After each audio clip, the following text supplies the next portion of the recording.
All right, so what do you do if you meet a man and you're kind of starting to like him and then you see a red flag and you're thinking, this would be perfect if it wasn't for this one character trait or this one red flag.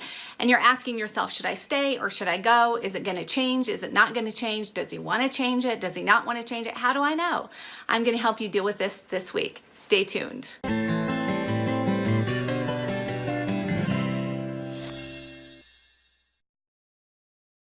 Hi, I'm Shana Schutte, author, speaker, and dating and relationship coach for Single Over 30, and I help Single Over 30 women learn how to attract a trustworthy, marriage-minded man.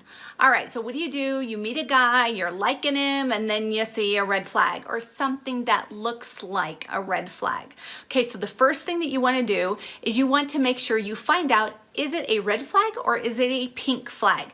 Pink flags are those things that are kind of optional or their preferences in relationships. For example, maybe you meet somebody and he's messy and he's not as organized as you are. Maybe he's chronically late, or maybe he's not as open with people as you are. He's not as much of a conversationalist as you are with friends and family, that kind of thing. And you're wondering, okay, is this a red flag or a pink flag?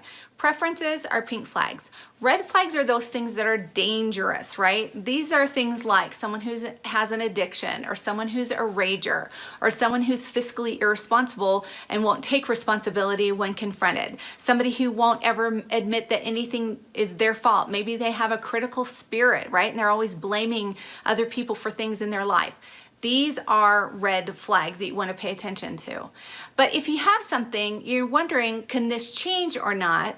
You can do a few things. The first thing is you want to ask him, right? Unless it's just someone who you know is not safe, right? And is going to blow up at you, and you've seen from your relationship already that talking to them about it wouldn't help, right? Then you want to exit that relationship. But if it's something that you want to talk to him about, just go to him and ask him. One of the things that women do sometimes is we assume that if a relationship isn't exactly how we want it to be, that we can't ask for what we need, right? Relationships don't come ready-made out of the box. Every relationship requires work, and whenever a couple comes together, one of the things that's awesome about love is that you get to work together to change things.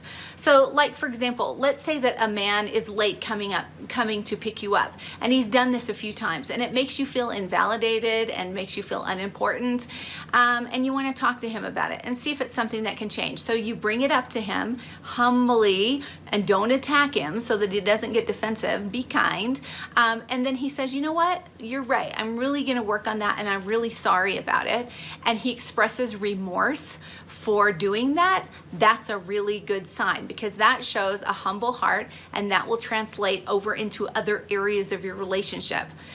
If he instead turns it around and blames you and says, well, you just expect too much from me, or you're too sensitive, or whatever, that's a bad sign, and that will also carry over into other areas of your relationship. That's a lack of humility, and that will affect your relationship as well. You don't want to be in a relationship with someone who cannot say they're sorry or admit when they're wrong.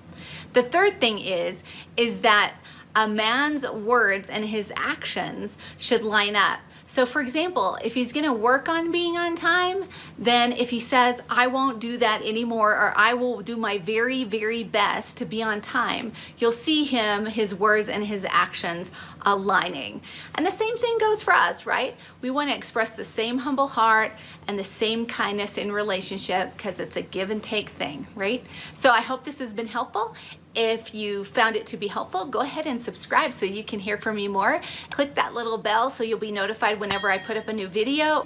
And also, I want to encourage you to get my 2 freebies for this week below: 25 dating red flags you don't want to miss, and also 5 ways that you can recognize a safe date. All right, I hope this has been helpful. See you next time.